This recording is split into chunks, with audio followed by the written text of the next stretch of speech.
ribs for 6 hours. What? What? Summer made easy at amazing prices, only at Giant. Save on 4th of July favorites like 40% off Purdue products, plus Giant boneless country-style pork ribs just $2.99 per pound, only at My Giant.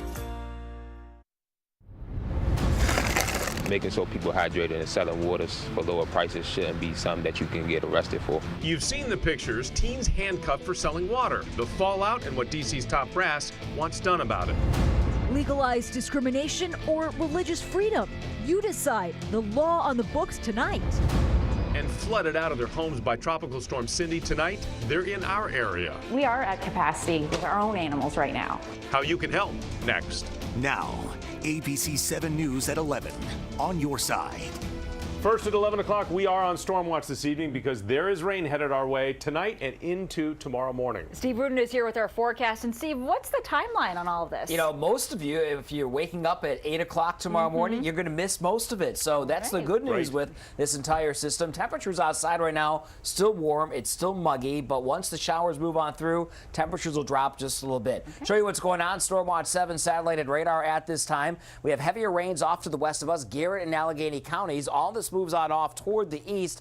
Don't be surprised. Come later on tonight, you hear a few rumbles of thunder, especially north and west of D.C. as the showers and isolated thunderstorms move across the area. For right now, though, if you have anything to do over the next hour or two, it's going to be dry inside the Capital Beltway, mostly to partly cloudy skies.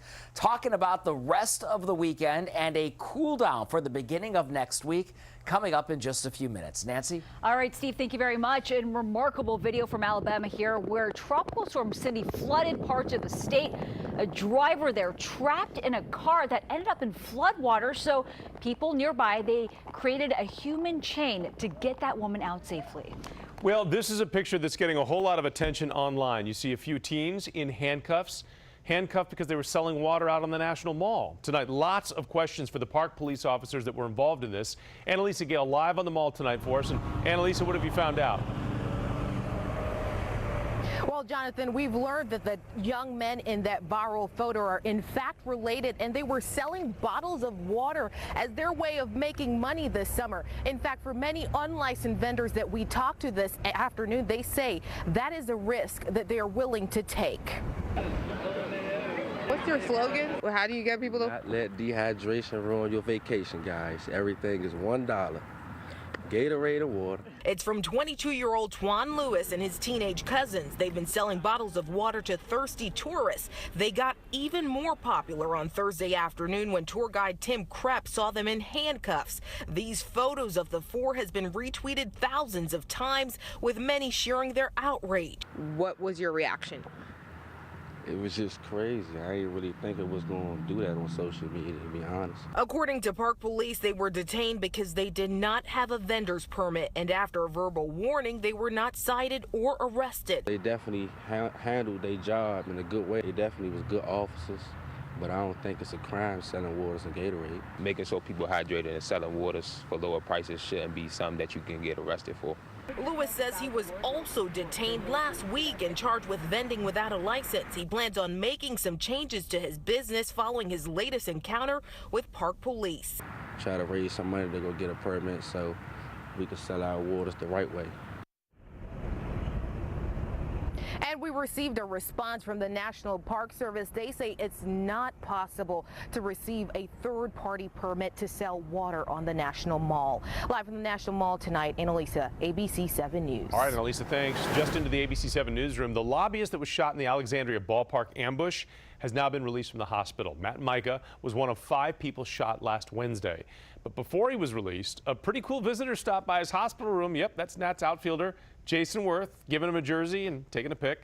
And encouraging news about Congressman Steve Scalise as well today. He was seriously hurt in the shooting. His condition has been upgraded to fair. In fact, Scalise was released from the intensive care unit just today, but he will be in the hospital for a bit longer.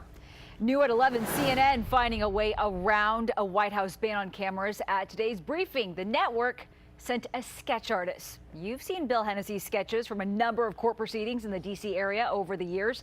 For the past quarter century, press secretaries from both parties have held on-camera briefings on a regular basis. However, the Trump White House has cut back on the frequency and the length of on-camera briefings. And President Trump now admits his claim that he might have tapes of his meetings with fired FBI Director James Comey was meant to influence Comey's congressional testimony. 6 weeks after he first hinted at the existence of tapes, the president admits they never existed. He told Fox News he was trying to keep Comey honest when he went before Congress. My story didn't change. My story was always a straight story. My story was always the truth. But you'll have to determine for yourself whether or not his story changed. But I did not tape. President Trump also questioned Comey's ties to Robert Mueller. That appears to be an effort to lay the groundwork for firing Mueller. Well, happening now, outrage from some after the health care plan from Senate Republicans was revealed. It's supposed to replace Obamacare, but